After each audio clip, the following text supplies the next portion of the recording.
తాకట్లో ఉన్న బంగారాన్ని విడిపించి ఆ రోజున మార్కెట్ ధర కట్టి మిగిలిన డబ్బును మీకు అందిస్తుంది కొమ్మూరి గోల్డ్.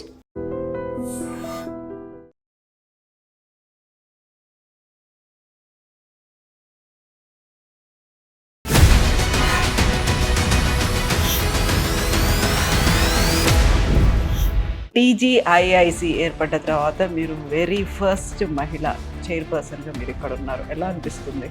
చాలా గర్వంగా ఉంది. ఎందుకంటే నెక్స్ట్ మిమ్మల్ని మేము ఎమ్మెల్యేగా చూడబోతున్నాం అనేది జగ్గారెడ్డి గారు చాలా గట్టిగా గర్వంగా చెప్తున్నారు. అవునవును, ఎందుకంటే ఆయనకి మొన్న ఓడిపోవడంతో అనిపించింది ఏంటంటే ఇంత సేవ చేసిన జనాలకి నేను అంటే అర్థం కాలేకపోయినాయి కదా, అందుకే సంగారెడ్డిలో నిలబడకపోవడం మంచిది, భార్య నిలబెట్టాలని ఆయన. మంచిగా గవర్నమెంట్ జాబ్ ఉంది, అది కూడా హెల్త్ డిపార్ట్మెంట్ లో మీరు చేస్తున్నారు. దాన్ని రిజైన్ చేసి ఇక్కడికి రావడానికి కారణం ఏంది అసలు? ఎంత చేసినా బయట వాళ్ళు మన పరిధిలో ఉండరు, మన వాళ్ళైతే మనం కొంచెం రిజైన్ చూపించారు. ఒకటే మాట చెప్పింది, రిజైన్ అంటే నేను కావాలా జాబ్ కావాలని అడిగింది. అంటే బలవంతంగా మిమ్మల్ని రాజకీయాల్లోకి తీసుకొచ్చిండ్రు. జగ్గారెడ్డి గారు అంటే ఒక మాట అన్నారు అనుకో, దాన్ని తిరుగుండదు. 3 సార్లు అక్కడ సంగారెడ్డిలో ఎమ్మెల్యేగా ఉన్నారు. ఎందుకని ఓడించిండని మీరు అనుకున్నారు? ఇక ప్రతిపక్షం వాళ్ళు ఎట్లా ఉంటుంది, ఏదో ఒకటి పట్టుకోవాలి. జగ్గారెడ్డి గారు దొరకరు. యాక్చువల్గా అయితే పైసలు పెట్టలేదా? జగ్గారెడ్డి గారు ఎలక్షన్లకు డబ్బులు పెట్టారు. ఒట్టప్పుడు ఎవరికైనా ఇస్తారు, ఎంత ఇస్తారు. దాచిపెట్టి ఎక్కడ ఉంటే ఎలక్షన్లప్పుడు తీసి ఇవ్వడానికి వస్తుంది, దాచిపెట్టేది లేదు ఎప్పటిదప్పుడే. 20 ఏళ్ళు అయింది మీరు ఇప్పుడు వచ్చి. అర్థమైందా పాలిటిక్స్ అంటే ఏంది అసలు అనేది? అర్థమైంది, కానీ అన్ని ఈయనకి చెప్పే చేస్తాను నేను. ఇంకా ఇప్పుడు అదే ఉద్యోగం కంటిన్యూ చేసుకుని ఉంటే ఒక మంచి ప్రమోషన్స్ వచ్చేవి, శాలరీలు పెరిగే ఒక పొజిషన్ లో ఉండేవాళ్ళు. పేరు వచ్చింది కదా, ఇప్పుడు స్టేట్ అంతా తెలుసు కదా పేరు. అదే జాబ్ అయితే రాజకీయ నాయకుడు ఎవరైనా ఒక చిన్న కార్పొరేటర్గా గెలిచిండ్రు అనుకుంటే, ఒక వార్డు మెంబర్గా గెలిచిండ్రు అంటేనే బోల్డంత ఆస్తులు కూడబెట్టుకుంటుంటారు, కార్లు ఉంటాయి, బంగళాలు ఉంటాయి. ఇవన్నీ ఎందుకు అట్లా కాదనుకున్నారు? మీకు ఎందుకో మొదటి నుంచి ఆస్తులు అంటే ఇష్టం లేదు, కష్టాల నుంచి వచ్చింది కదా. కష్టాలను చూసి కష్టాలు ఉన్న వాళ్ళకి ఏదన్నా ఇంత సహాయం చేయాలి తప్ప. ప్రతిపక్షాలు మాత్రం ఇక్కడ ఉన్నటువంటి భూముల్ని పరిశ్రమల కోసమో డెవలప్మెంట్ కోసమో చేయకుండా అమ్ముకుంటున్నారు. ఎందుకు అమ్ముకోవడం వల్ల వచ్చేదేంటి? గత ప్రభుత్వం కూడా చేసింది కదా, అప్పుడే కదా 100 కోట్లకు కోకాపేటలో వాళ్ళు కూడా అమ్మింది కదా. అనడం కాదు కానీ మరి వాళ్ళు చేసిన మోపెడు మోస్తున్నది కదా ఇప్పుడు ఉన్న గవర్నమెంట్. ఇప్పుడు పరిశ్రమల కోసమే పెడుతున్నారు. ఇప్పుడు పరిశ్రమలు వస్తే రాష్ట్రానికే. రాజకీయాలు మహిళలు అంటే ఏం చెప్తారు మీరు? స్థానిక ఎలక్షన్లో 50-50. అసలు ఎక్కడ చూసినా సర్పంచ్ చూడండి, మున్సిపల్ కౌన్సిలర్ చూడండి, 50 కాదు 60 ఉన్నాం. ఇంట్లో ఎట్లా ఉంటుందో బయట కూడా అదే, అంటే ఓపిక్గా పని చేయాలి, మాట ఇచ్చిన అనేది ఒక ఇది ఉంటుంది. మాట పడదా మహిళ ఏదన్నా అంటే మళ్ళీ మాట అనేది తెచ్చుకోదు.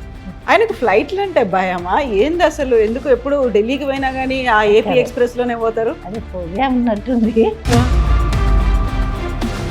ఎన్ని 10 అంతస్తులైనా క్లోజ్ అయిన లిఫ్ట్ ఎక్కకుండే, అది పోయా ఉన్నట్టుంది.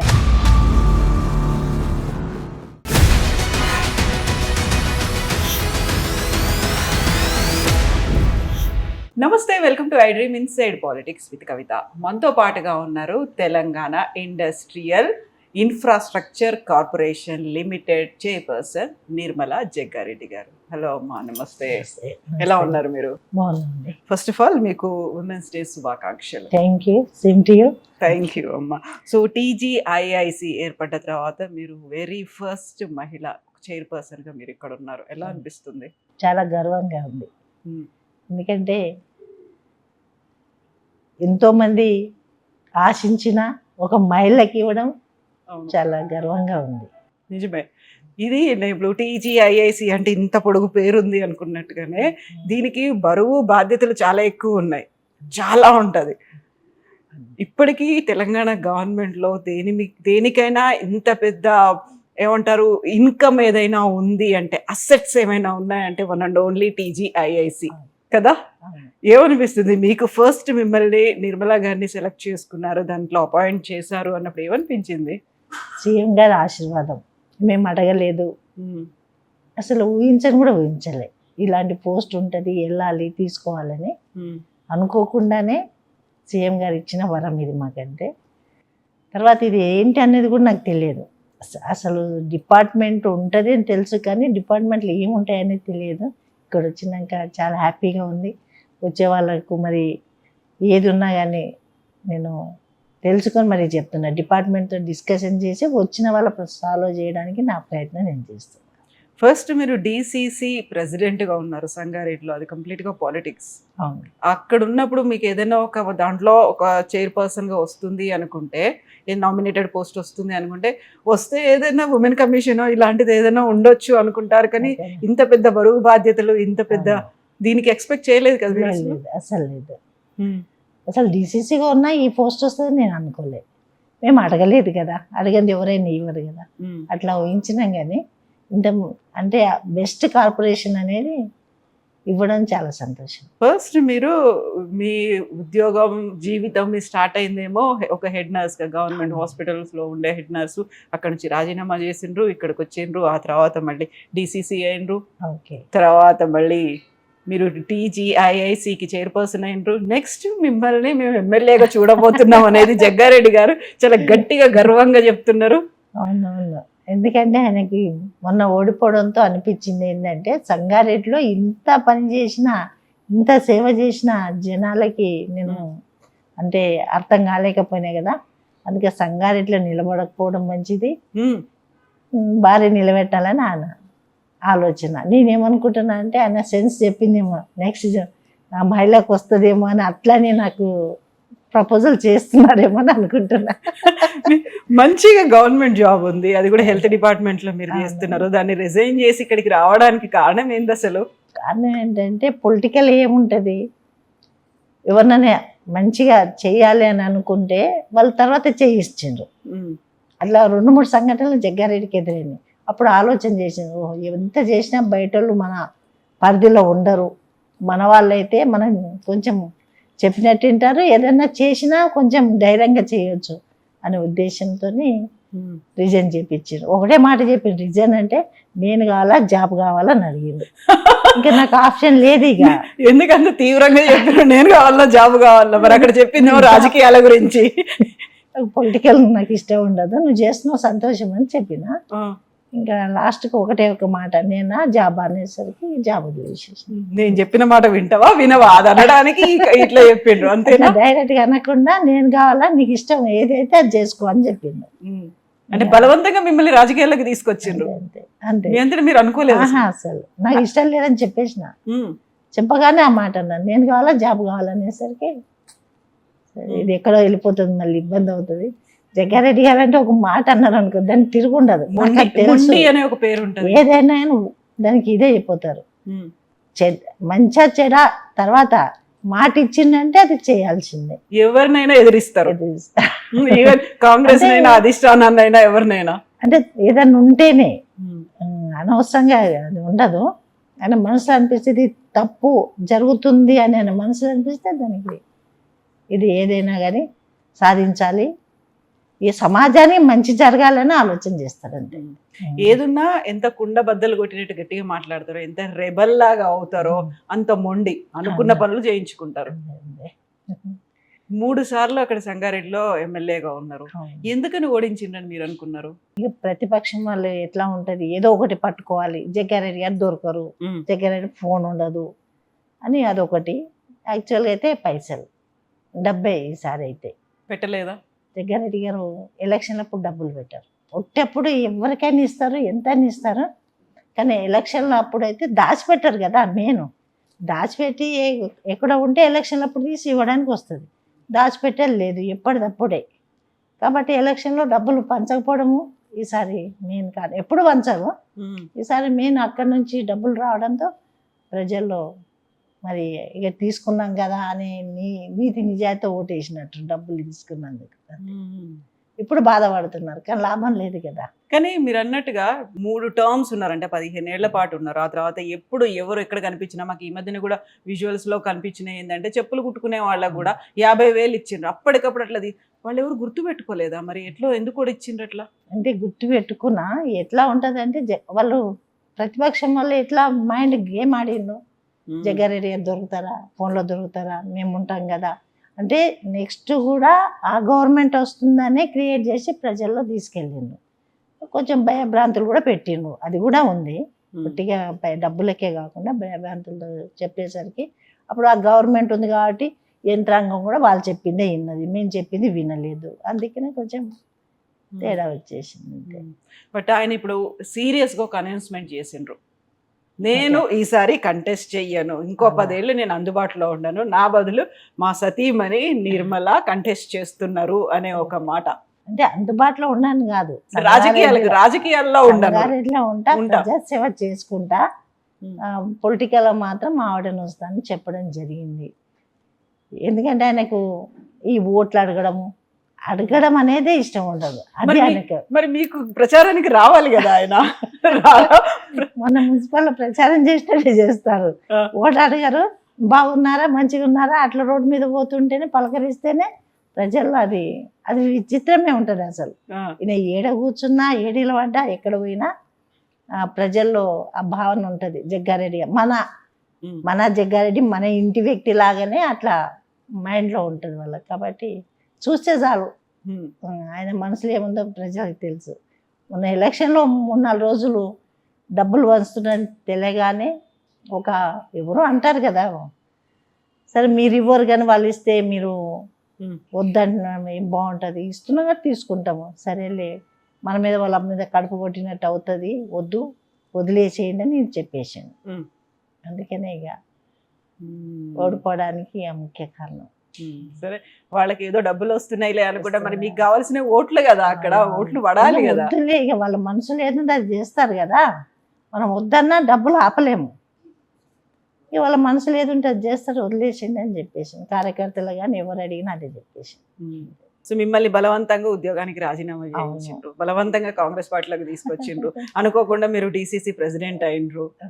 ఏమంటారు? చూసిన మహిళా ప్రెసిడెంట్ 2006 నుంచి 2018 వరకు మహిళా ప్రెసిడెంట్, 2018 నుంచి స్టిల్ ఇప్పటి వరకు. ఇప్పుడు కూడా మళ్ళీ మొన్న కూడా సెలెక్ట్ చేసుకున్నప్పుడు మళ్ళీ మీకే వచ్చింది అది. సో ఇప్పుడు 2 పదవులు, ఒకటి పార్టీని చూసుకోవాలి, ఇక్కడ ప్రభుత్వంలో ఉన్నటువంటి భూముల్ని వీటన్నిటిని చూసుకోవాలి, పరిశ్రమల కోసం చూసుకోవాలి, అండ్ ఇల్లు ఉంది ఎట్లాగో ఇల్లు చూసుకోవాలి, మళ్ళీ నెక్స్ట్ ఎమ్మెల్యే కోసం చూడాలి, అదో బరువు బాధ్యతలు ఉన్నాయి. టైం నేను కౌన్సిలర్ కూడా, వార్డు కౌన్సిలర్ నేనే. కాన్స్టిట్యున్సీలో ఏ ప్రోగ్రామ్ ఉన్నా నేనే అటెండ్ చేస్తా. అంటే సపోర్ట్ ఇవ్వలేని నేనేం చేయలేను. టోటల్గా నాకు ఫ్రీడమ్ ఇచ్చేసింది కాబట్టి ప్రజలకు పోతా, ప్రజలకు ఏది కావాలన్నా నేను జగ్గారెడ్డి గారికి చెప్పేసేస్తాను చెప్తా. ఎందుకంటే చేసేది ఆయనని, ఇచ్చేది ఆయనని కాబట్టి. అంతేగాని ఎక్కడ కూడా నన్ను ఇదిగా ఎప్పుడు అన్నాడు, నువ్వు ఎందుకు అక్కడ వెళ్ళినావను, ఏం చెప్పినావని, ఏం కాదు, ఏదన్నా చెప్పేసి రా అని చెప్పేస్తా. దాని ధైర్యం ఇస్తాడు కాబట్టి వెళ్తాను. మరి ఇప్పుడు ఇక్కడ ఉన్నటువంటి రెస్పాన్సిబిలిటీస్ మీరు ప్రతిదీ తనకి ఏమైనా షేర్ చేసుకుంటారా, మీ అంతటా మీరు డెసిషన్స్ తీసుకుంటుండ్రా? అసలు ఇప్పటి వరకు నేను ఇక ప్రమాణ స్వీకారం చేసేటప్పుడు కూడా ఇక్కడికి రాలేదు, ఇప్పటి వరకు కూడా ఆఫీస్లో అడుగుపట్టలేదు. రాలేదా ఇక్కడ? అది నీకు పోస్ట్ ఇచ్చింది, నిన్ను చూసి ఇచ్చింది కానీ నన్ను చూసి కాదు కదా, నేను ఇన్వాల్వ్ కానని చెప్పేసింది. ఇప్పటి వరకు రాలేదు. ఏదన్నా అడిగితే నాకేదైనా డౌట్ వచ్చినా ఇది ఇట్లా అవుతుంది అంటే సజెషన్ చెప్తారు తప్ప ఎంటర్ కాదు దీంట్లో. ఆఫీసుల్లో అందరు కూడా మంచి నాకు కోఆపరేషన్ చేస్తారు, కోఆపరేటివ్ మంచిగానే ఉన్నారు, ఏదైనా రెస్పాన్స్ ఉంటుంది. పాలిటిక్స్ ఏందనేది మీకు అర్థమైందా? 2 ఏళ్లలో 2006లో వచ్చింది, ఇప్పుడు 20 ఏళ్ళు. 26 ఇప్పుడు 26 అంటే 20 ఏళ్ళు అయింది. 2006లో వస్తే 20 ఏళ్ళు అయింది మీరు ఇప్పుడు వచ్చి. అర్థమైందా పాలిటిక్స్ అంటే ఏంది అసలు అనేది? అర్థమైంది, కానీ అన్ని ఈయనకి చెప్పే చేస్తాను నేను. చెప్పకుండా ఏది ఉండదు, ప్రతిదీ బయట ఏం జరిగిందని చెప్తా, అది నాకు తెలుసులే అంటారు, అయిపోతుంది అంతే. చక్కగా ఇప్పుడు అదే ఉద్యోగం కంటిన్యూ చేసుకుని ఉంటే ఒక మంచి ప్రమోషన్స్ వచ్చేవి, శాలరీలు పెరిగే, ఒక పొజిషన్ లో ఉండేవాళ్ళు. పొజిషన్లో ఉన్నాడు, పేరు వచ్చింది కదా, ఇప్పుడు స్టేట్ అంతా తెలుసు కదా పేరు. అదే జాబ్ అయితే అక్కడ సంగారెడ్డి ప్రమిసెస్లోనే ఉండిపోతుండే హాస్పిటల్లో, కానీ ఇప్పుడు స్టేట్ అంతా నిర్మలా జగ్గారెడ్డి. ఆయన లేకపోయినా నేను ఆయన పేరు వినిపిస్తున్నా. ఉమ్. ఎక్కడ పోయినా నిర్మలా జగ్గారెడ్డి అని అంటారు. కాబట్టి ఆ పేరు వచ్చినా సంతోషం అంతే. ఇప్పుడు రాజకీయాలు అంటేనే ఇప్పుడు సేవ అనేది కాస్త మారిపోయి దానికి డిఫరెంట్ అర్థాలు అనేవి వస్తున్నాయి కదా. రాజకీయం చేయడం ప్రతిదీ కూడా పొలిటీషియన్ అంటే కొంచెం పవర్ఫుల్ గా కనిపించాలి, వెనకాల మంది మార్బల్లో ఉండాలి, వాళ్ళకు ఉన్న చేతిలో ఉన్న పవర్ ను చూపించుకోవాలి. అవన్నీ మీకు అర్థమైనాయా? వంట పట్టించుకున్నారా? పవర్ అయితే చూపెట్టుకోము. ఎక్కడ కూడా ఆర్డర్ వేసి ఇప్పుడు గవర్నమెంట్ ఉంది కదా, గవర్నమెంట్ ఉన్నా మేము యంత్రాంగాన్ని కానీ ఎక్కడ కూడా మేము ఆర్డర్ చేయము. ఇది రియల్గా ఉంటే, న్యాయంగా ఉంటే, లీగల్గా ఉంటే చెయ్యండి అని చెప్తాం. కానీ దబాయించి దౌర్జన్యంగా అట్లా ఎక్కడ కూడా జగ్గారెడ్డి గారు కూడా నేను ఇక ఆయన చెప్పి నేను వింటా కానీ నేను కూడా చెప్పు. అసలు ఎక్కడ ఉండదు అట్లాంటిది. పవర్ ఉందని ఏదో ఇది చేయాలనేది అయితే ఉండదు. చూపించుకోవాలి అని పవర్ ఉన్నా పవర్ లేకపోయినా ప్రజల కోసం మనం పనిచేయాలని చెప్తారు. జగ్గారెడ్డి గారికి వాయిస్ ఉంది, చాలా గట్టి వాయిస్ ఉంది. ఎవరినైనా తిడతారు, ఆ తర్వాత మళ్ళీ బాధపడే టైంలో బాధపడతారు, అన్ని రకాల ఎమోషన్స్ ఉన్నాయి, నేనున్నా అనేది చూపిస్తుంటారు, కష్టాలు వస్తే ఇమ్మీడియట్ గా రెస్పాండ్ అవుతారు. అవన్నీ నిర్మల గారు కూడా చేస్తారా? చేస్తుంటాను. ఈయన పంపిస్తాడు నన్నే, కాదు వెనకాల నుండి ఏదన్నా స్పాట్ లేదని చెప్తే నేనే వెళ్తా.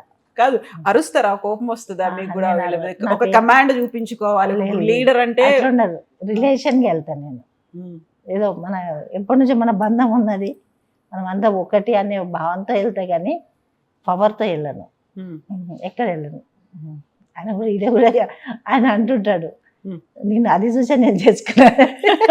కమాండింగ్ డిమాండ్ ఉండదు కదా, నాకు అట్లాంటి వాళ్ళే కావాలి అనే ఉద్దేశంతో చేసుకున్నా అని చెప్తుంటారు. తనకి ఎలాగో ఆ కమాండింగ్ వాయిస్ ఉంది, తనకు ఆ తత్వం కూడా అట్లనే ఉంది కాబట్టి మీకు కూడా అట్లుంటే బాగుండదులే. అట్లుంటే కుదరకుండా గొడవలు అయ్యేవా? అది ఒప్పుకుంటాడు ఈయన. ఇంకోరైతే నాతో ఉండకుండా సంసారం చేయకుండా అని చెప్తాడు. అట్లా మీరు ఇట్లా సాఫ్ట్ గా ఉన్నారు కాబట్టి అంతే నడుస్తుంది అంటారు. ఇన్నేళ్ల నుంచి ఎన్నేళ్ళు అయింది? 30 ఏళ్ళు అయిందా? 30 years. 30 years అయింది. సో 30 years లో ఇప్పుడు గొడవలు పెట్టుకోలే? చిన్న చిన్నవి వస్తుంటాయి ఇక. నేను అడ్జస్ట్ అయితే ఆయన అడ్జస్ట్ కాదు. ఏమంటారు? ఏదన్నా అడిగినా ఏదైనా చెప్పినా కోపమైనా సరే నీ మనసులో అలా ఉంది కదా, అది నీ ఇష్టము, నాకు నచ్చలేదు అంటే నేను ఏం అడుగుతానండి, నాకు ఒక ఇల్లు కావాలని అడుగుతాను, అంతకంటే ఏం అడగను. సొంత ఇల్లు ఉండాలని ఒక కోరిక అంతే. ఏమంటారు? నువ్వు చచ్చిపోతే ఇది వస్తా అంటే కొంటా అంటారు. అన్ని ఇట్లాంటి కండిషన్లు ఎందుకు పెడతారు మరి మీకు? ఉండదు అది వస్తుంది వేస్ట్. ఇది ఎంత సంపాదించి వదిలిపెట్టుకోవాలి, ఏమొస్తుంది ఎమ్మటి. అది మన మైండ్ కూడా వేదాంతాల్లోకి తీసుకెళ్ళిపోతాడు, ఇక సన్యాసం అయిపోవాలి. అట్లాంటి భావనలు చెప్తుంటే ఇక మనం ఏం అడిగినా వేస్తాడు అంతే.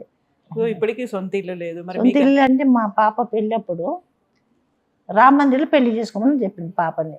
మా పాప ఒకతే అసలు ఇక్కడన్నా చిన్న గుడిలో పెళ్లి చేసుకుంటారన్నా, మా ఫ్రెండ్స్ వస్తారు, నువ్వు కూడా ఒక స్టేట్ లీడరు, అందరు తెలుసు, నువ్వు కూడా బాగుండదు నాన్న, ఇరుకు ప్లేస్ ఇబ్బంది అవుతుంది ఏంటంటే, కాదమ్మా నా కోరిక. సరే నీ కోరిక ఉంది, నేను ఒప్పుకుంటున్నా, నేను నీ మాట కాదంటలే, కానీ నాకు కూడా ఒక కోరిక ఉంది అని చెప్పింది. ఏంటమ్మా అని అంటే, నేను కిరాయిలో పెళ్లి చేసుకున్నాను, సొంత ఇల్లు కావాలి. ఈ 20 రోజుల పెళ్ళి ఉన్నప్పుడు మేమున్న చిన్న ఇల్లు, చిన్న రేకుల ఇల్లు, అది కొన్నాను మొన్న ఒక 6 months బ్యాక్ అనుకో. ఈయన ఒక కౌన్సిలర్గా చేసిండ్రు, చైర్మన్గా చేసిండ్రు, 3 సార్లు ఎమ్మెల్యే చేసిండ్రు, 3 సార్లు ఎమ్మెల్యే, ఒకసారి విప్ కూడా చేసిండ్రు. మేము పిల్లలు అడిగినా నేను అడిగినా నో చాయిస్. నాకు కోరికలు అంటే నాకు ఇష్టం ఉండదు, ఏ తెచ్చుకోవాలి ఏముండదని అంటారు. అందుకే మొన్న ఎంత తృప్తిగా ఉన్నా అంటే నిజంగా మంచి నిద్రపోతున్నా, ఈ సొంత ఇల్లు అయ్యింది నాకు ఈ జన్మకి అని. కనీసం బిడ్డ కోరిక మేరకన్నా వచ్చింది. ఆమె ఒకటే చెప్పింది, నేను వెళ్ళిన తర్వాత అమ్మ మాట వినవు నాన్న, అందుకనే ఈ డిమాండ్ పెడుతున్నా అని చెప్పింది.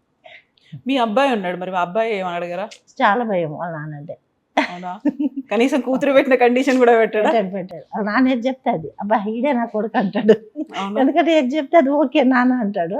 అందుకే వీడే వారసుడు కాబట్టి వీడే నా మాట వింటాడు. ఇప్పుడు ఒక రాజకీయ నాయకుడు ఎవరైనా ఒక చిన్న కార్పొరేటర్గా గెలిచిండ్రు అనుకుంటే, ఒక వార్డు మెంబర్గా గెలిచిండ్రు అంటేనే బోల్డంత ఆస్తులు కూడబెట్టుకుంటుంటారు, కార్లు ఉంటాయి, బంగళాలు ఉంటాయి, సో ఎక్కడికక్కడ ప్యాలెస్లు ఉంటాయి, భూములు కొనుక్కొని పెట్టుకుంటారు, రియల్ ఎస్టేట్ బిజినెస్లోకి దిగుతారు. ఇవన్నీ ఎందుకు అట్లా కాదనుకున్నారు? మీకు ఎందుకో మొదటి నుంచి ఆస్తులు అంటే ఇష్టం లే, కష్టాల నుంచి వచ్చింది కదా.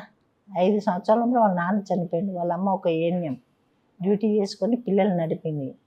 అందుకనే ఆ కష్టాలను చూసి కష్టాలు ఉన్న వాళ్ళకి ఏదన్నా ఇంత సహాయం చేయాలి తప్ప సంపాదించి ములుగుతే ఏమొస్తుంది, ఏమి రాదు అని చెప్తారు. మరి ఇప్పుడు దేవుడి కళ్యాణాలు చేయిస్తారు, శ్రీరామనవమి అన్ని చేయిస్తారు, పండుగలు అన్ని ముస్లిం, ఆ, క్రైస్తవ, అన్ని. మరి ఆ హిందూ డబ్బులు పండుగ. ఎక్కడి నుంచి వస్తాయి అవన్నిటికి? ఎట్లా రియల్ ఖర్చు? ఎస్టేట్ చేస్తారు. రియల్ ఎస్టేట్ చేసిన డబ్బులు ఇంకా రేపటికని దాచిపెట్టారు. ఆ వచ్చిన అసలే పైసలు లేవు. ఇప్పుడు శ్రీరామనవమి వస్తుంది, శ్రీరామనవమి కాదు 15th రోజు ఇఫ్తారింది ఉంది. ఉమ్. దాని పైసలు కావాలంటే ఫ్రెండ్సే అప్పు తెచ్చిస్తారు. అప్పు చేయడం అనేది ఆయన అదృష్టం, ఇక అంతే. మరి ఇప్పుడు ఎట్లా కాదు. తీరుస్తారు? ఎట్లనే రియల్ ఎస్టేట్ చేసి వచ్చిన డబ్బులు ఇవ్వాలి. వాళ్ళకి ఇక కొన్నిసార్లు రివర్స్ అయినా కానీ చెప్తాడు, అరే భయ నీకు ఇప్పుడు కాకపోతే రేపని ఇస్తా, 1కి 10 ఇస్తా, కానీ ఇప్పుడు లేవు, ఆగండి అని చెప్తాడు. ముందు నుంచి ఇంతేనా? 5 సంవత్సరాల నుంచి కలిసి ఉన్నాం మేమిద్దరం.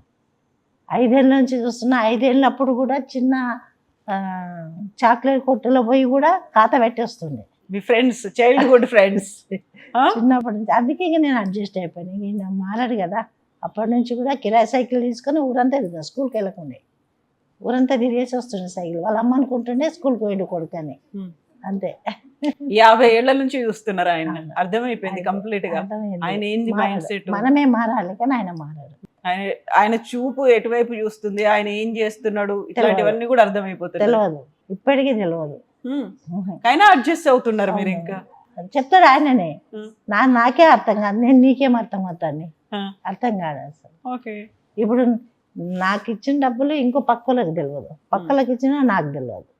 అది ఎట్లా మెయింటైన్ చేస్తాడు కానీ ఇంట్లో విషయాలు ఎక్కడ కూడా మాట్లాడు. ఇంట్లో బాధ ఉన్నది కూడా ఏం పంచుకోడు. ఈరోజు నాకు కాలు ఇట్లా నొప్పి ఏంటంటే 5 రోజులు అయింది, 1 రోజు కూడా వచ్చి చూడలే. అడగరా?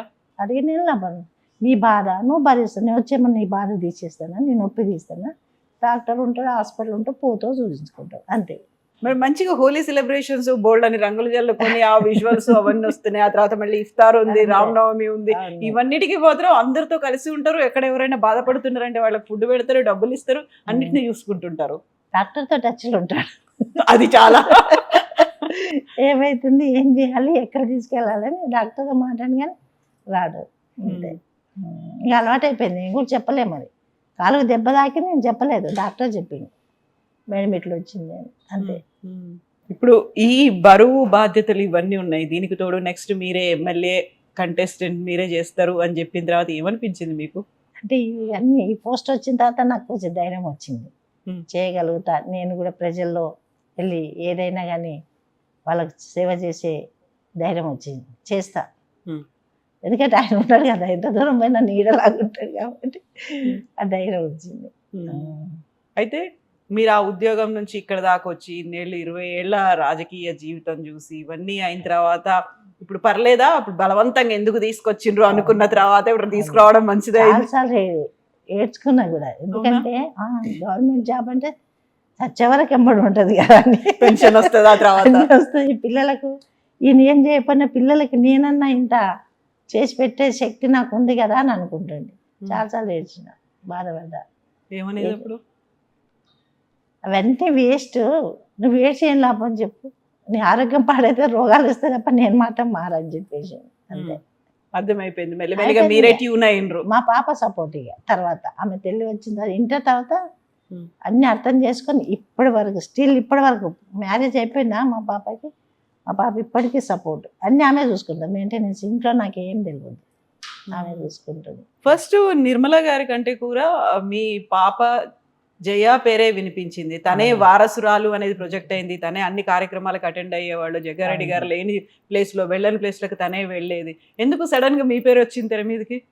పాప ఏమందంటే, నాన్న నా సొంత లైఫ్ ఒక 15 years తర్వాత నేను ఎంటర్ అవుతాను అన్న, ఎందుకంటే కొంచెం ఫ్యామిలీ ఇదిగా నేను ఎంజాయ్ చేయాలి అనేసరికి నన్ను ముందుకు తీసుకొచ్చింది, అంతే. ఆమె ఎప్పటికైనా ఆమె.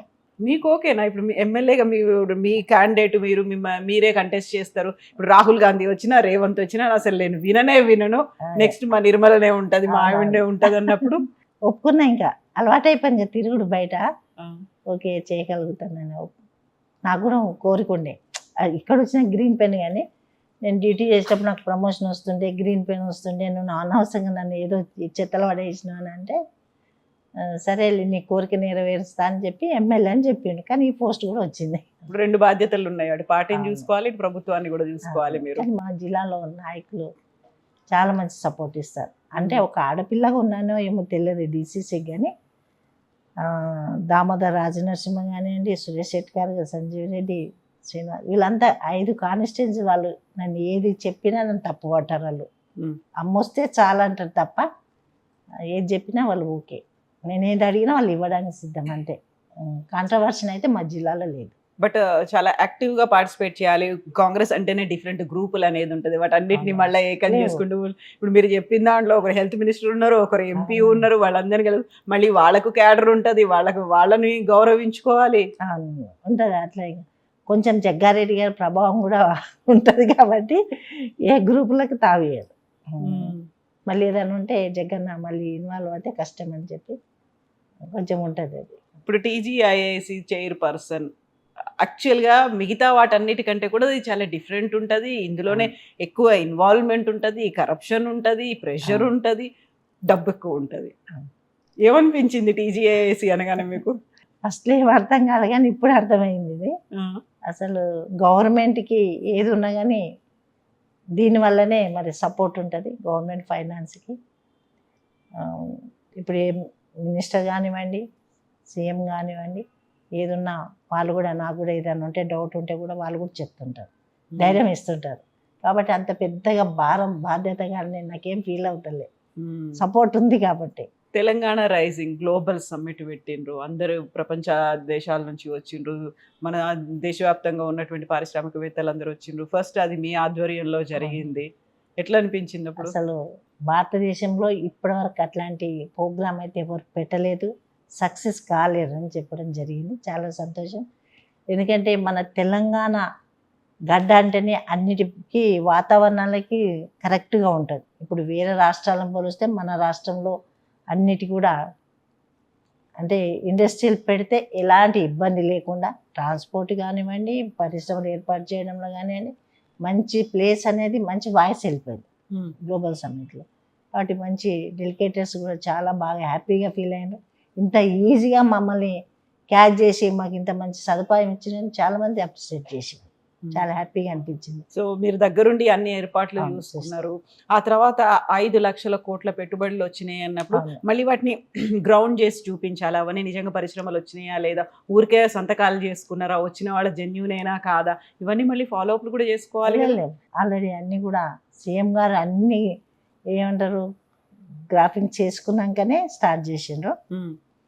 4 సిటీలు అయితే చాలా బ్రహ్మాండంగా అయిపోతుంది. ఇప్పుడు సికింద్రాబాద్, హైదరాబాద్, హైటెక్ సిటీ, తర్వాత 4th సిటీలో అసలు మనం ఊహించని విధంగా కొన్ని రోజులు, అంటే ఒక 5-10 ఇయర్స్లో అసలు ఊహించలేము. ఇప్పుడున్న ఈ గ్లోబల్ సమ్మిట్ ఎట్లయితే ఏర్పాటు చేసినామో దానికి ఇప్పుడు ఊహించిన దానికంటే కళ్ళతో చూస్తే అసలు మన ఆనందం అంత బాగుంటుంది. ఇప్పుడు ఎంప్లాయ్మెంట్ ఉండదు, అంటే అన్ఎంప్లాయ్మెంట్ అనేది కూడా ఉండదు. ఫైనాన్స్గా రాష్ట్రం కూడా మంచి పొజిషన్లోకి వెళ్ళిపోతుంది. ఇప్పుడు దాన్ని ఫ్యూచర్ సిటీ అన్నాం, భారత్ సిటీ, 4th సిటీ, ఇవన్నీ అన్నప్పుడు అక్కడ ఉన్నటువంటి రియల్ ఎస్టేట్ అయితే విపరీతంగా పెరిగిపోతుంది. పక్కనే ఉంది మాకు, ఇక్కడే గ్లోబల్ సమ్మిట్ అయింది, ఇక్కడే Bharat future city, 4th city అనే దాంతో చుట్టుపక్కల వెంచర్లకు అయితే విపరీతంగా భూములకి రెక్కలు వచ్చినాయి అక్కడైతే. అందులో హైవే కూడా అక్కడే ఉంది, మరి ఓఆర్ఆర్ పక్కన ఉంది, ఓఆర్ఆర్ పక్కనే శంషాబాద్ కూడా దగ్గర ఉంది. అన్నిటికీ అనుకూలమైన ప్లేస్. ఇప్పుడు అక్కడ ఒకప్పుడు ఏమీ లేకుండా కానీ ఇప్పుడు ఆ పేరు చెప్పడంతోనే అక్కడ రేట్లు పెరగడం, డెవలప్మెంట్ కూడా అట్లాగే ఉంటాయి. సో రెగ్యులర్ గా వెళ్ళి విజిట్ చేసి వస్తున్నారా, అక్కడ ఏం జరుగుతుంది ఏంటి అనేది చూస్తున్నారా మీరు? మళ్ళీ వెళ్ళలేదు, ఇప్పుడే వెళ్ళినా, కానీ ఇక్కడ మీటింగ్ లో డిస్కషన్ అవుతుంటది, అప్పుడు నాకు తెలుస్తుంటది. ఇప్పుడు టీజీఐఐసి అంటేనే భూములు, పరిశ్రమ భూములు. ఇప్పుడు మనకు కోకాపేటలో ఎకరా 100 కోట్లు అన్నా లేదు, వెరీ రీసెంట్ గా ఎకరా 170 కోట్లు, ఒక ఎకరాకి 170 కోట్లు అన్నా, అవన్నీ కూడా వచ్చినవి మీ అండర్ లో ఉన్నటువంటి భూములకే వస్తుంటాయి. సో ఇప్పుడు అట్లాంటి భూముల్ని మిగతా చోట్ల ఇచ్చినట్టుగా కాకుండా అమ్మేసుకుంటున్నారు. ఖజానా, తెలంగాణ ఖజానాకి డబ్బులు లేవు కాబట్టి మీ దగ్గర ఉన్నటువంటి భూముల్ని అమ్ముకొని ఆ వచ్చిన డబ్బులతో ప్రభుత్వాన్ని నడిపిస్తున్నారు అనే మాట ఉంది కదా. అవును, వాస్తవం అది. ఎందుకంటే వేరే డిపార్ట్మెంట్లు ఎక్కడ కూడా లేదు. ఎందుకంటే గత ప్రభుత్వం చేసిన అప్పులు ఉన్నాయి కాబట్టి అప్పులను కూడుపుకుంటూ ప్రజలకు ఇచ్చిన మాట ప్రకారంగా 6 గ్యారెంటీలు అని చెప్పినాం కదా, దాన్ని కూడా ఎక్కడ కూడా లోటు లేకుండా ప్రజలకు ఇస్తూ ఇప్పుడు ఇందిరమ్మ ఇండ్లు అనేది చాలా సక్సెస్ఫుల్గా ఉంది రాష్ట్రంలో. ఎక్కడ కూడా ఆపట్లేదు, బిల్లులన్నీ ఇస్తున్నారు. ఎంత హ్యాపీగా ఉన్నట్టు మేము ఇందిరమ్మ ఇండ్లు ఓపెనింగ్కి వెళ్తే వాళ్ళ ఆనందం చూస్తే అసలు నిజంగా కడుపు నిండిపోతుంది. అంటే వాళ్ళు ఎప్పుడు కూడా కల్లో కూడా ఊహించలే మేము స్లాబ్ ఇల్లు కట్టుకుంటాము, ఉంటాము, ఒక బెడ్రూము, హాలు, కిచెన్, బాత్రూమ్ అంటే చక్కగా అలాంటి ప్రోగ్రాంలు చేస్తున్నామంటే కూడా మా డిపార్ట్మెంట్కి కూడా సహకారం ఉందని నాకు ఆనందం అనిపిస్తుంది. సో బట్ ప్రతిపక్షాలు మాత్రం ఇక్కడ ఉన్నటువంటి భూముల్ని పరిశ్రమల కోసమో డెవలప్మెంట్ కోసమో చేయకుండా అమ్ముకుంటున్నారు. ఎందుకు అమ్ముకోవడం వల్ల వచ్చేదేంటి?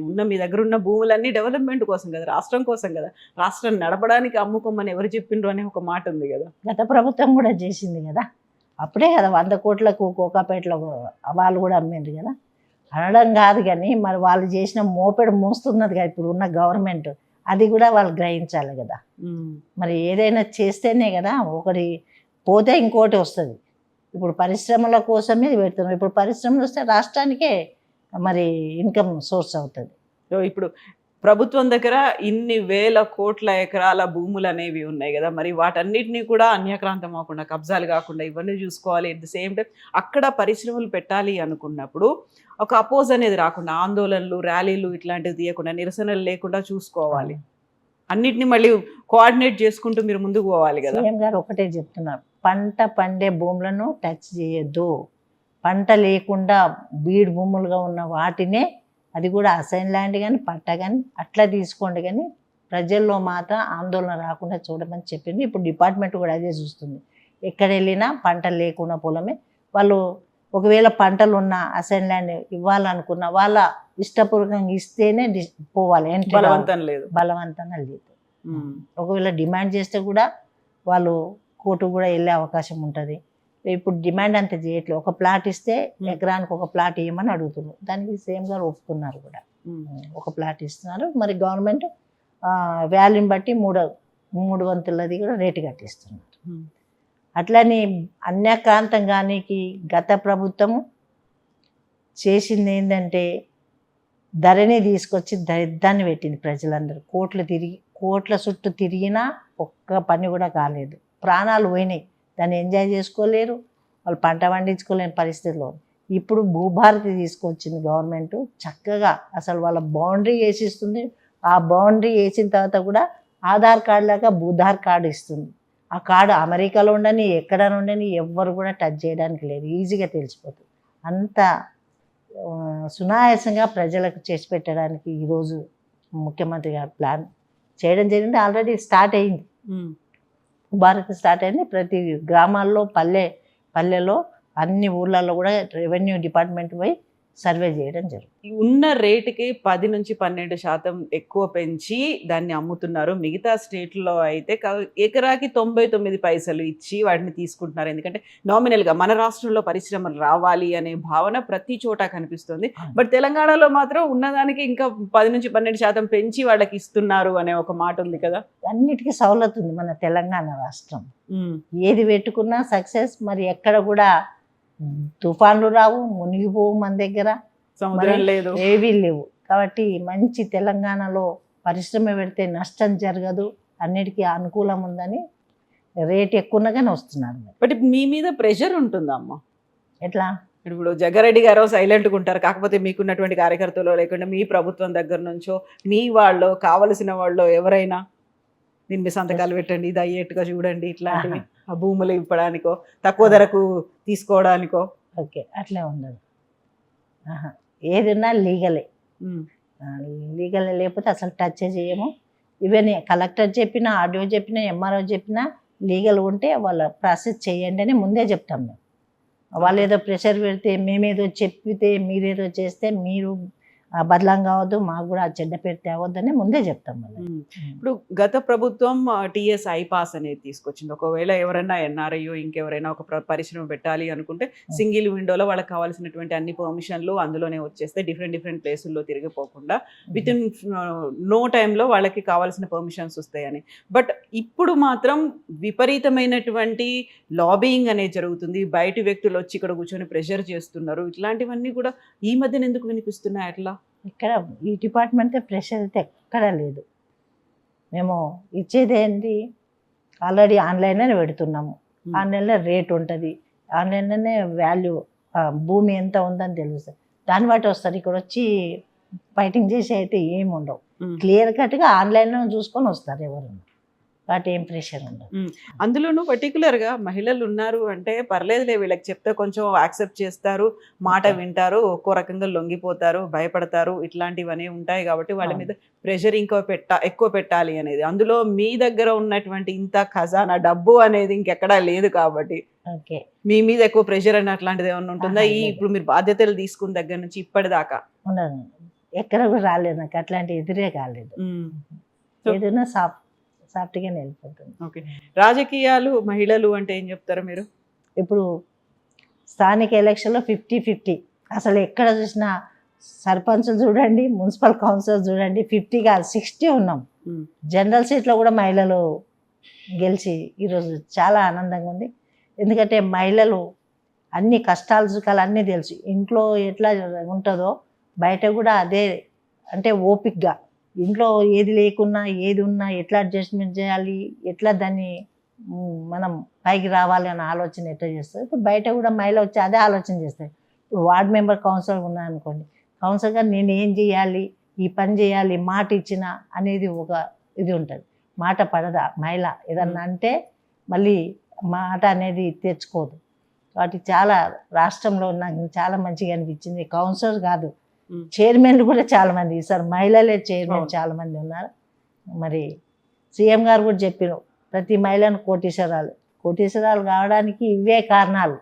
పదవులు ఇవ్వడం, వాళ్ళకి గ్రూపులలో అన్నీ కూడా సౌకర్యాలు కల్పించడం, ఒక ప్రోత్సాహం. మహిళలకి ఇప్పుడు ఫ్రీ బస్ ఇచ్చి ఎంత హ్యాపీగా ఉన్నారండి. ఎవరో ఏదో చెప్తున్నారు, ఏమని గొడవలు అవుతున్నాయంటే అందరికి అవసరం పోతున్నారు, బిజినెస్ చేసుకుంటున్నారు, రకరకాల ఎంజాయ్ చేస్తున్నారు. కాబట్టి ఈరోజు మహిళల స్వేచ్ఛ ఇవ్వడంతోనే మంచి ఆనందంగా ఉన్నారు నిజంగా. ఇప్పుడు సరికొత్తగా ఈ రోజు కూడా అనౌన్స్ చేశారు కవిత, 2 నెలల్లోనే నేను ఒక కొత్త పార్టీ పెట్టబోతున్నాను అనేది. ఏమంటారు తనకి? ఇది మన స్వతంత్ర భారతదేశం, పార్టీలు మారవచ్చు, కొత్త పార్టీలు పెట్టవచ్చు, ఎవరి ఆలోచన వాళ్ళు పోవచ్చు, కానీ తప్పు పట్టడానికి లేదు. ఎవరి ఇది వాళ్ళకు ఉంటుంది. ఇక అది రాత, ఎవరు రాత వాళ్ళకి అదృష్టం కలిసి వస్తే కావచ్చు, చెప్పలేము. దాని ముఖ్యమంత్రి కూడా అవుతాను అంటున్నారు కదా. అదే రాతలో ఉంటే అవుతారేమో, ఎవరు కూడా ఊహించాం కదా ఏదైనా. మరి వాళ్ళు ఆలోచన ప్రకారం వాళ్ళు పోతుండొచ్చు, అంతేగాని దాన్ని తప్పు పట్టడం లేదు కదా. పెట్టడానికి మనమేం ఆబ్జెక్షన్ చేయడానికి లేదు కదా, స్వేచ్ఛ మన భారతదేశం కాబట్టి పెట్టుకోవచ్చు, దానికి ఏమో మనం చెప్పడానికి లేదు. తెలంగాణ రాష్ట్రానికి తొలి మహిళా సీఎం అవుతారు అనేది ఒక ఆల్రెడీ క్యాంపెయిన్ కూడా మొదలైపోయింది. తను కూడా అదే చెప్పారు, వచ్చిన తర్వాత తను సీఎం అయిన తర్వాత ఎవరెవరు ఏం చేశారనేది మొత్తం అంతా లెక్క చెప్తాను. ఎవరు లెక్క చెప్పినా ఎవరు చెప్పినా పబ్లిక్లో ఈరోజు ఏది కూడా దాచిపెట్టుకోవడానికి లేదు, నిమిషంలో వెళ్ళిపోతుంది. సోషల్ మీడియా కానీ టీవీ కానీ మీలాంటి వాళ్ళే అన్నీ కూడా బయట పెడుతున్నారు. కాబట్టి లెక్క పెట్టడం అనేది అది అంత అనొద్దు. అది లెక్కలు పెట్టడం అంటే ఏదైనా సాధ్యం కాదు కదా, ఎవరినో ఏదో బురద జల్లడం కాదు కదా. న్యాయం న్యాయమే, ధర్మం ధర్మంగానే ఉండాలి. మరి తను అరెస్ట్ అయ్యి 6 నెలలు జైల్లో ఉండొచ్చిండ్రు, ఆ తర్వాత పార్టీ నుంచి బయటకు వచ్చిండ్రు, సస్పెండ్ చేసిండ్రు. ఇప్పుడు మళ్ళీ తను ఫైట్ చేస్తుంది, పోరాటాలు చేస్తూ ఉంది. అవును, మళ్ళీ క్లీన్ చిట్ అనేది ఒకటి వచ్చింది. అవును, అయితే అది చట్టంతో మనం ఏది ఉండదు కదా. చట్టం పని చట్టం చేసింది, తన పని తను చేసుకుంటుంది అంతే. ఇప్పుడు రాజకీయాలకి సంబంధించి మళ్ళీ నెక్స్ట్ 33% రిజర్వేషన్ వస్తుంది అనుకున్నప్పుడు అన్ని స్థానాల్లో కూడా మహిళలకి అనేది అక్కడ ఇప్పటిదాకా ఉన్న దాంట్లో కూడా మహిళల వెనకాల వాళ్ళ భర్తలు ఉంటారు, లేకుంటే మహిళల వెనకాల వాళ్ళ అన్నదమ్ములు ఎవరో ఉంటారు, మహిళ వెనకాల ఒక తండ్రి ఉంటాడు, మహిళ కేవలం ఒక రబ్బర్ స్టాంప్ లాగే ఉంటది అనేది ఒకటి ఉంది కదా. సో వాళ్ళు ఎట్లా పవర్ఫుల్ గా అవ్వాలంటారు మీరు? అంటే ఇప్పటి వరకు ఒక కట్టుబాటులో ఉన్నాం కదా, ఈ 4 గోడల మధ్య ఉండే, నువ్వు బయటికి రావద్దు, ఎవరితో మాట్లాడదు, అది మనకు అలవాటు అయిపోయింది, మన బ్లడ్లో కూడా ఉండిపోయింది. మహిళల్లో భయం అనేది తప్పకుండా ఉంది. కాబట్టి ఇప్పుడిప్పుడే అన్ని రంగాల్లో వస్తున్నారు మహిళలు, చదువులో ఉన్నారు, రాజకీయాల్లో ఉన్నారు, మరి ఏ రంగంలో అయినా కానీ మహిళలు మరి ఇప్పుడు ఫ్రీకి వెళ్ళగలుగుతున్నారు. ఇప్పుడు అప్పటంతా ఇప్పుడు 20 ఏళ్ళు 30 ఏళ్ళ కింద ఉన్న మహిళల్లో ఇప్పుడు చైతన్యం బాగా వచ్చింది. కాబట్టి మహిళలు ఏం తక్కువేం కాదు, వాళ్ళతో పాటు సమానమే. ఆకాశం భూమి ఎంతనో మనం కూడా అంతే అనేది మనకు ఆ శక్తి ఉందని మనకు తెలిసిన మగవాళ్ళు మనల్ని బయటికి రానిలే, మన అంచగొట్టింది. కానీ ఇప్పుడు ఆ తెలివి మనకు వచ్చింది కాబట్టి మేము కూడా మీతో సమానమే అనే విధంగా ఈరోజు బయటికి రావడం జరుగుతుంది. హ్యాపీగా ఉంటుంది మహిళలు. నిజంగా ముఖ్యంగా ఏం కావాలి, మనిషికి పైసే కావాలి. పైస ఉంటేనే ధైర్యం. ఇప్పుడు ఆడవాళ్ళు కూడా పైసలు సంపాదిస్తున్నారు, అన్నిట్లో సమానంగా ఉంటున్నారు.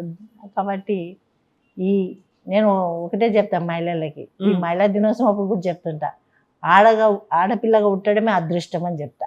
ఎందుకంటే ఆడవాళ్ళతోనే అన్ని నడుస్తాయి. ఇప్పుడు రామాయణం నడిచిన ఆడవాళ్ళే, మహాభారతం నడిచిన ఇంట్లో గొడవలైనా ఆడవాళ్ళే. కాబట్టి మంచి అయినా చెడైనా ఆడవాళ్ళదే. కాబట్టి మనలోనే ఉంది పవర్ అని చెప్తా. మరి ఇప్పుడు నిర్మల గారు జగ్గారెడ్డి గారి నీడలో ఉన్నారా, జగ్గారెడ్డి గారి వెంట నడుస్తున్నారా, ఆయన కంటే ముందు వెళ్దామని చూస్తున్నారా, జగ్గారెడ్డి గారు మిమ్మల్ని కంట్రోల్ చేస్తున్నారా? కంట్రోల్ చేయరు, ముందు నడిచినా హ్యాపీగా ఫీల్ అవుతారు.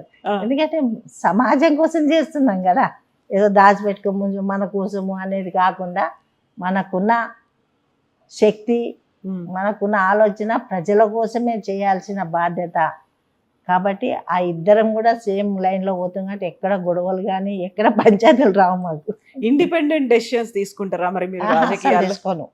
మరి రాజకీయాల్లో ఇట్లా ఇండిపెండెంట్ అంటే ఇప్పుడు డిస్టిక్ ఉంటే దామోదర్ గారి సలహా తీసుకుంటా, జిల్లా ఆయన ఇది కాబట్టి. ఇక ఈ కాన్స్టిట్యున్సీ కానీ ఇంకా స్టేట్లో అయితే శ్రీధర్ బాబు గారు ఏది ఉన్నా కానీ అడిగితే ఆయన ఈజీగా చెప్పేస్తా, అమ్మ ఇట్లా ఇది నేను చూసుకుంటాలే నువ్వు అంటాడు అంతే. అక్కడ ఏమైతుందో సమస్య ఉందో దాన్ని తీసుకెళ్ళి వాళ్ళ ముందు పెడతా, ఇక వాళ్ళే పరిష్కారం. ఇక నాకు ఇంకా నాకేం బాధ ఉండదు, బరువు ఉండదు, వాళ్ళు చూసుకుంటారు కదా. ఇక ఒక ప్రతినిధిగా ఉన్నారు మీరు, వాళ్ళకి రిప్రజెంటేటివ్ ఉన్నారు, మీ దగ్గరకు వస్తే మీరు తీసుకెళ్ళి అక్కడ తీసుకెళ్తే అంతే రాయబారంగా నడిపిస్తే. కానీ ఏదో బరువు బాధ్యతలు అయితే వేసుకోండి. ఎందుకంటే పొలిటికల్గా ఏది ఉన్నా కానీ మళ్ళా జగ్గారెడ్డికి ఎక్కడ చెడ్డ పేరు వస్తుందని, ఇప్పటిదాకా మంచి పేరే ఉంది కానీ చెడ్డ పేరు నేను అలాంటి పేరు తేవద్దని ఆలోచన నాకు. సో జగ్గారెడ్డి గారు ఎంత అంటే అంతే మీకు, అంతే ఆయన ఏం చెప్తే అది వింటా, అలవాటు అయిపోయింది. జగ్గారెడ్డి గారికి విపరీతమైన సెంటిమెంట్లు ఉన్నాయి, మీకు ఉన్నాయి అట్లనే? నేను ఎక్కువ సెంటిమెంట్లకు పోను. పూజలు పూజలు చేస్తా కానీ ఆయన అంతగా మరి అంతగా ఇది వెళ్ళను, చెయ్యో ఈ పూజ చేయపు అంటే పోయి చేసేస్తా అంతే. అని కళ్యాణాలు చేస్తారు, ఆ తర్వాత తిరుపతికి సంవత్సరానికి ఒకసారి పోతారు. అసలు నో కటింగ్ నో షేవింగ్. ఒకసారి మేమిద్దరం కూడా నడిచి వెళ్ళినాం, సంగారెడ్డి నుంచి 22 days నడుచుకుంటూ పోయినాం, ఫస్ట్ టైం వెళ్ళాం. ఇట్లా మరి సంవత్సరానికి ఒక్కసారి తిరుపతికి పోయి అప్పటిదాకా నో కటింగ్ నో షేవింగ్ అంటే మీరేమనరా? అసలు ఇన్వాల్వ్ కానీ ఎందుకు అట్లా? ఇప్పుడు ఆ టీషర్ట్లు వేస్తుంది, నాకు ఇష్టం లేదు, అది నా ఇష్టము, నేను నా శరీరం నా ఇష్టం, నువ్వేందంటది ఒప్పుకోరు. ఓకే, అది కూడా కలర్ఫుల్ టీషర్ట్లు ఇవన్నీ. మరి weekend only white and white వేస్తే బాగుంటది అనిపిస్తుందా? అవును అనిపిస్తుంది, ఒక లీడర్ అంటే అట్లా అనిపిస్తుంది కదా, పొలిటీషియన్ అంటే నేను అట్లా చూడాలనుకుంటా, అందుకే అది ఇష్టం లేదు ఎందుకో. ఇక బలవంతం చేసినా వినరు. అంత గడ్డం పెరిగి జుట్టు పెంచి దానికి రబ్బర్ బ్యాండ్ పెట్టి కొప్పేసి ఏమనుకుంటారు మీరు అసలు? అప్పుడేమనిపిస్తుంది? అలవాటు అయిపోయింది కదా చూసేసి, ఇంకేమనిపించదు. చెప్తే వినరు కదా, సరే మనకి ఇట్లా ఇష్టం ఉంది, నాకు ఇట్లా ఉండాలి అంటే అది నా ఇష్టము, నువ్వేంటి నా చెప్పేదాన్ని. అందుకని చెప్పిన వేస్ట్ అని ఇక నేను డిసైడ్ అయిపోయినా. ఆయనకు ఫ్లైట్లు అంటే భయమా ఏంది అసలు? ఎందుకు ఎప్పుడు ఢిల్లీకి పోయినా కానీ ఆ ఏపీ ఎక్స్ప్రెస్ లోనే పోతారు? అది ఫోబియా ఉన్నట్టుంది. అసలు లిఫ్ట్ కూడా ఇప్పుడు క్లోజ్ ఉన్న లిఫ్ట్ ఎక్కకుండా ఈ మధ్యలో ఎక్కుతుంది, అది గ్రిల్స్ ఉంటాయి కదా ఆ లిఫ్ట్ ఎక్కుతుంది. ఎన్ని 10 అంతస్తులైనా క్లోజ్ అయిన లిఫ్ట్ ఎక్కకుండే, అది ఫోబియా ఉన్నట్టుంది. అందరు అదే అంటారు, నిన్ను చూసి అందరు పడతాను, నువ్వు లిఫ్ట్ చూసి ఎందుకు భయపడతావు, ఏరోప్లేన్ అది అది అంతే. ఇక నేను పోదామని చెప్పి మీరు చెయ్యి గట్టిగా పట్టుకొని పోయినా రారా? కవిత గారు, నేను తిరుపతి సిటీ తప్ప నాకు ఏం చూపెట్టలే. ఢిల్లీకి ఫ్లైట్లో పోతా, ట్రైన్లో పోనా 24 గంటలు కూర్చోడంటే విసుగు అసలు. నేను ఫ్లైట్లో పోతా. ఆయన కంప్లీట్ గా ఫుర్సత్తుగా కూర్చుంటారు, అన్ని సెట్ చేసుకుంటారు, పేపర్ పట్టుకుంటారు, కూర్చుంటారు, సంతకాలు పెట్టుకుంటూ కూర్చుంటారు. ఆయనకు అది బాగా అలవాటు అయ్యింది, బుక్స్ పేపర్లు చదువుకుంటూ 24 గంటలు ఏపీ ఎక్స్ప్రెస్. అది అంత ఇబ్బంది ఉంటుంది అది ట్రైన్, కానీ ఆయనకు అలవాటు అయిపోయింది. ఏ ఫ్లైట్ ఎక్కరు కదా, ఎమర్జెన్సీ అనే ఎక్కరు. మీరు బలవంతంగా మీరున్నారు, మీరు ఇద్దరు పిల్లలు గట్టిగా చేయి పట్టుకొని తీసుకెళ్ళి కాదని చెప్పిన కావాలంటే కళ్ళకి గంతలు కట్టుకోండి కూర్చుందాం ఫ్లైట్ లో అని చెప్పినా కూర్చోరా? అంతే. ఎప్పుడు ట్రై చేయలేదా మీరు అట్లా? చేసినాం కదా, కుదరదు. ఆయన చెప్పినే వినాలి అంతే, ఇక నువ్వు ఎన్ని చేసినా వేస్ట్. ఇప్పుడు అప్పటికప్పుడు ఎమర్జెన్సీ మీటింగ్ ఏదో ఉంది ఢిల్లీలో అటెండ్ అవ్వాలి అయినా ట్రైన్ ముందే చెప్పేస్తాడు. మరి మీరు అనుకోలేదా మన ఢిల్లీకి పోయినరు పార్టీ పనులు కాబట్టి, తిరుపతికి పోయినరు, షిరిడీకి పోయినరు, ఇంతకు మించి 50 ఏళ్ల నుంచి మీకు తెలుసు, ఎక్కడ తీసుకెళ్ళలేదు. అడగలే? కంప్లైంట్లు లేవా? ఎప్పుడు ఏదో ఒకటి ఉంటుంది, ప్రతి నెల ఒక పండగ ఉంటుంది, ప్రతి నెల ఏదో ఒక ధర్నాలు ఇవే చేస్తుండే కదా, ఏ టైమే లేదు ఆయనకి. ఆయన పోడు, మిమ్మల్ని కూడా తీసుకుపోరు. ఇప్పుడు అసలు పాస్పోర్ట్ కూడా లేదా? మొన్న వచ్చింది, ఇక్కడికి వచ్చినాక పాస్పోర్ట్ వచ్చింది, అంత ముందు లేదు. జగ్గారెడ్డి గారికి కూడా లేదు అసలు. ఇక పాస్పోర్ట్ ఉంది ఆయనకి. ఎప్పుడన్నా స్టాంప్ పడిందా? ఎక్కడికన్నా పోయినరా? ఆహా లేదు, విమానం భయం కాబట్టి ఎక్కడికి వెళ్ళలేదు. ఇక పోరు అసలు. ఇక అవకాశమే లేదు, ఆయన పోయినప్పుడు నేను ఎడుకోవాలి, వెళ్ళలేను. కనీసం పిల్లలన్నీ ఎక్కడన్నా విదేశాల్లో ఉన్నారు అంటే వాళ్ళ కోసమైనా పోయేవాళ్ళు. పిల్లల్ని అసలు ఇండియా తప్ప బయట పంపించని ముందే చెప్పిండు. పాప ఎంబీఏ అక్కడ చేస్తానా, హాస్టల్లో ఎక్కడ చేస్తానంటే వద్దొద్దమ్మా, పిల్లలు తల్లిదండ్రి దగ్గర ఉంటే అది రిలేషన్ ఉంటుంది, మీరు అక్కడ మీరు పుట్టేందుకు మేము ఉండే ఇక్కడ అసలు పంపారు. హాస్టల్లో కూడా ఉంచలే పిల్లల్ని. హాస్టల్ అంత పనిష్మెంట్ ఆ పిల్లలకి, తల్లిదండ్రులతో తిన్నరా ఉన్నారా పన్నారా అని అట్లుండాలి. కానీ ఇక చదువు అంటే చదువు ఎందుకు, పైస కోసమే కదా, అందుకని నేను హాస్టల్ కూడా ఉంచాను. హాస్టల్ లేదు, బయట పంపుడు లేదు. మా పాప కూడా సంబంధం చూసేటప్పుడు చెప్పింది, జైరాబాద్ నుంచి హైదరాబాద్ వరకే, ఇంకెక్కడ దూరం వద్దు. ఢిల్లీలో అట్లాంటివి కూడా, బెంగళూరులో, చెన్నైలో కూడా వద్దు, ఇక్కడ వద్దు. జైరాబాద్ హైదరాబాద్ లోపలనే చూడాలి సంబంధం. అదృష్టం కొద్ది హైదరాబాద్ దొరికింది. దూరం అయితే ఎక్కడికి పోవాలనుకున్నా గంటలు గంటలు అవుతుంది. వాళ్ళు రావాలన్నా మనం పోవాలన్నా అందుబాటులో ఉండాలి, పిల్లలు మనకు కనపడాలి అంతే. ఇంకా మీరు కూడా ఇంకా చెప్పాల్సిన అవసరం లేదు. ఇక మనం చెప్పినాడని అడగదు కదా, మారాడు కదా ఆయన, చెప్తే ఏం లాభం, మన మాట పోతుంది. అందుకే నేను చెప్పింది వినడం అలవాటు చేసుకున్నాను. ఇప్పుడు మీరు టీజీఐఏసీ చైర్పర్సన్ అయినరు, ఇప్పుడు డిఫరెంట్ ప్లేస్లకు వెళ్ళాల్సి ఉంటది, వెళ్ళాలి. అందుకనైనా పాస్పోర్ట్ తీసుకుంది, కనీసం నేను ఒక్కదాన్నైనా వెళ్ళొస్తా. ఇప్పటి వరకు వెళ్ళలేదు డిపార్ట్మెంట్ వాళ్ళతో, నేను కూడా వెళ్ళలేదు. కానీ వెళ్ళాల్సి వస్తుంది కదా, వెళ్తారు అప్పుడు మీరు. అప్పుడు ఏమంటే దాని గురించి అడగలేదు డిపార్ట్మెంట్ వాళ్ళు, చాలాసార్లు అవకాశం ఉంది పోవచ్చు అన్నారు, కానీ ఇక నేనే వెళ్ళాను, నేను ఎందుకు వెళ్ళాలని. ఆయన రాడు, మీరు ఒక చైర్పర్సన్ హోదాలో మీరు వెళ్ళొచ్చు కదా, గవర్నమెంట్ రిప్రజెంటేటివ్ గా వెళ్ళొచ్చు కదా. ఈసారి ట్రై చేస్తాం మీరు అన్నారు. అప్పుడు జగ్గారెడ్డి గారికి చెప్పండి, పాలిటిక్స్ లోకి బలవంతంగా తీసుకొచ్చినా నేను మాత్రం ఫ్లైట్ ఎక్కి పోతున్నా, అదర్ కంట్రీకి, అది వేరే కంట్రీకి పోతున్నా నేను అనేది. ఇప్పటిదాకా వెళ్ళలేదు, మీరు నాకు సలహా ఇచ్చారు కాబట్టి వెళ్తా. బట్ ఈ మనం ఎట్లాగో డిఫరెంట్ కంట్రీస్ కి వెళ్తున్నాం, తెలంగాణ రైజింగో లేకుంటే తెలంగాణ ఫస్ట్ అనే నినాదము ఇట్లాంటివి అన్నీ ఉన్నాయి. గ్లోబల్ సమిట్ పెట్టుకున్న తర్వాత మన దగ్గర నుంచి రిప్రజెంటేటివ్స్ వెళ్తున్నారు, శ్రీధర్ బాబు గారు వెళ్తున్నారు, అధికారులు వెళ్తున్నారు. ఆ టైంలో మీరు కూడా వెళ్ళాలి కదా. అవునవును, కానీ ఇంకా ఆయనకు అడగలే, ఎప్పుడు వెళ్ళాలా అని అడగలేదు. ఇంకా అక్కడ పోతే ఎవరే తోడు కూడా ఉండరు కదా, నాకు భయం ఉంది. అధికారులు ఉంటారు, మీ టీం ఉంది కదా, ఎప్పుడు వెళ్ళలేం కాబట్టి వెళ్ళొద్దని భయం ఉంది. బట్ టీం ఉంది కాబట్టి మీకు ఒక పవర్ఫుల్ పొజిషన్ లో మీరు కూర్చొని ఉన్నారు కాబట్టి they will take care of everything కదా, వాళ్ళు అన్ని చూసుకుంటారు, మీరు పోయి రావచ్చు. సరే ఈసారి ట్రై చేస్తా. ఓకే, సో ఇప్పుడు మనకి చదువు, మీ అమ్మాయి ఫస్ట్ తన పేరు వచ్చింది, జయ తను కంటెస్ట్ చేస్తారు సంగారెడ్డి నుంచి అని, బట్ తను కొంచెం బ్రేక్ తీసుకుంది. తర్వాత జగ్గారెడ్డి గారు కూడా బ్రేక్ తీసుకున్నారు, నెక్స్ట్ మీరే ఉన్నారు. ఇప్పుడు టీజీఐఐసి చైర్పర్సన్ తర్వాత నెక్స్ట్ మేము మిమ్మల్ని ఎమ్మెల్యేగానే చూడొచ్చా? దానికి ఏముండదు, అంతే. ఎమ్మెల్యే అప్పుడు ఎమ్మెల్యే కుర్చీలో కూర్చుంటారు, ఎమ్మెల్యేగా మీకు చేయాల్సినవన్నీ. ఎవరైతే జగ్గారెడ్డి గారు కొంచెం ఇంత చేసినా నాకు ఓటేయలేదు అని ఒక కొద్దిగా అనిపించింది కదా, అసంతృప్తి అనేది. అది లాజిక్ మీరు కరెక్ట్ విన్నారో లేదు, సంగారెడ్డిలో నిలబడను అన్నారు, స్ట్రైక్ అయింది.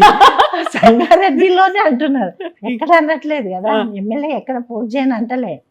నేను ఒకరోజు అడిగిన, నువ్వు అనే దాంట్లో సంగారెడ్డిలో అంటున్నా అంటే వేరే దగ్గర ఉండదు ఆ తర్వాత సంగతి అన్నారు. సంగారెడ్డి మాత్రం నువ్వు కంటెస్ట్ చేస్తున్నావు, నేను ఎక్కడి నుంచి అనేది అప్పుడు చెప్తా. సంగారెడ్డిలో అనే ఎందుకు అంటున్నావు, ఎక్కడ చేయని అంటలేవు కదా అని అంటే ఆ తర్వాత సంగతి నీకు అర్థం కాదన్నారు. రాజకీయం, అది రాజకీయం నీకు ఇప్పుడే అర్థం కాదన్నారా? అంతే. సో ఫస్ట్ అయితే మీరుంటారు, తర్వాత తను ఇంకప్పుడు ఆ డెసిషన్ అప్పుడు ఏంది అనేది ఆ టైంని బట్టి అప్పుడు తీసుకుంటారు. బట్ ఆయన మాత్రం సంగారెడ్డికే పరిమితమైన, సంగారెడ్డి చుట్టే తిరుగుతున్నారు కదా. అసలు రోజు సంగారెడ్డిలోనే. సంగారెడ్డి అంటే జగ్గారెడ్డి, జగ్గారెడ్డి అంటే సంగారెడ్డి అన్నట్టే ఉంది కదా. అంతా ఓడిపోయిన తర్వాత ఎందుకు నీకు ఇవన్నీ కష్టాలు అని అంటే ఇక అలవాటు అయిపోయింది. వేరే దగ్గర పోయి కూర్చుంటే మనకి ఎవరు విలువ ఇస్తారు. సంగారెడ్డి కాబట్టి అలవాటు అయిపోయింది, ఇక్కడే ఉంటా, పబ్లిక్ వస్తుంటారు, ఇక ఆయన దర్బారీగా అంతే. అది దర్బారు ఆయన చేతికి ఎంత వస్తే అంత ఇచ్చేస్తుంటారు, ప్రతి చోట తిరుగుతుంటారు. మాట ఇస్తుంది అంటే ఇక ఆయన టెన్షన్ పడుతుంటాడు, అదే వీళ్ళకి మాట ఇచ్చినా కదా, ఈ టైం చెప్పినా కదా అని టెన్షన్ పడుతుంది. కానీ మున్సిపల్ ఎన్నికల్లో ఆయన విపరీతంగా బూతులు తిట్టిండ్రు అనేది ఒక పోలీస్ కంప్లైంట్ కూడా పెట్టిండ్రు. అక్కడ రిగ్గింగ్ అవుతుందా ఇంకోటో కానీ ఈయన మాత్రం ఎప్పుడు కనిపించేది ఒక అగ్రెసివ్ గా మాట్లాడతారని తెలుసు, తిడతారని తెలుసు, అరుస్తారని తెలుసు, కానీ బూతులు కూడా తిట్టిండ్రు అనే వీడియోలు వచ్చినాయి బాగా. అవును, ఇక్కడ ఆల్రెడీ 300 ఓట్ల పైననే ఉన్నాయి దొంగ ఓట్లు రిజిస్ట్రేషన్ చేసి. ఆ ఓట్లు వేస్తూ ఉంటే అక్కడున్న క్యాండిడేట్ పోయి సిఐ గారిని, సార్ నేను కూడా లోపలికి వెళ్తాను వెళ్ళొద్దని చెప్పేసి కళ్ళబట్టి బయటికి పోయి ఆ విషయం ఈయనకి తెలిసింది. అసలు ఎప్పుడు బూత్లలోకి వెళ్ళరు, చైర్మన్ అప్పుడు వెళ్ళిన మొన్ననే వెళ్ళాడు బూత్లకు అసలే రారు. ఇట్లా క్యాండిడేట్ మన క్యాండిడేట్ అనే ఉద్దేశంతో పోయిండు. తీరా చూస్తే సిఐ గారు కొంచెం డామినేట్గా ఉన్నాడు, అది కోపం వచ్చింది. గల్లబట్టడం మీద క్యాండిడేట్ మేము బీఫామ్ ఇచ్చి మేము గవర్నమెంట్ ఉండి మా క్యాండిడేట్ని గల్లబడితే ఇక మేము ఉండేందుకు అని ఆ కోపంతో ఆడ వాంటెడ్లీ చేసింది కాలేదు. సిఏ గారు ముందు చేసింది కాబట్టి తర్వాత ఆపాలి అనే ఉద్దేశంతో పోయింది. అది రిగ్గింగ్ జరుగుతుంది, అప్పుడు అది ఆపాల్సిందే కదా, ఆ బూత్లో ఓటింగ్ ఆపాలనే కోపంతో. సో ఇప్పుడు ఉమెన్స్ డే, మనం ఓన్లీ ఉమెన్స్ డే అంటే ఆ రోజు మాత్రమే మాట్లాడుకోకుండా మొత్తం ప్రతి సంవత్సరం, ప్రతి రోజు, ప్రతి నిమిషం ఉమెన్ కోసం ఆలోచించాలి అంటే మీరేం చెప్తారు మహిళలకి? మహిళలకు ఒకటే చెప్తున్నా, ఉమెన్ డే అనేది లేకుండా మనం తయారు కావాలని చెప్తా.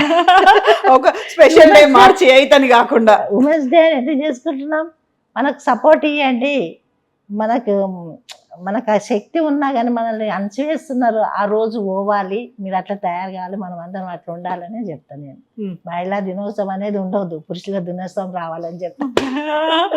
చాలాసార్లు చెప్పింది నేను. Thank you so much Nirmala గారు, మంచి మాట చెప్పిండ్రు. Thank you so much. అట్లాగే మీరు కూడా అట్లనే గట్టిగా వెళ్ళండి, ముందుకు వెళ్ళండి, మంచి లౌడ్ వాయిస్ తో తీసుకొని వెళ్ళండి. మీరు ముందుండాలి, వెనకాల జగ్గారెడ్డి గారు రావాలి అని. థ్యాంక్ యూ సో మచ్ అండి. Thank you.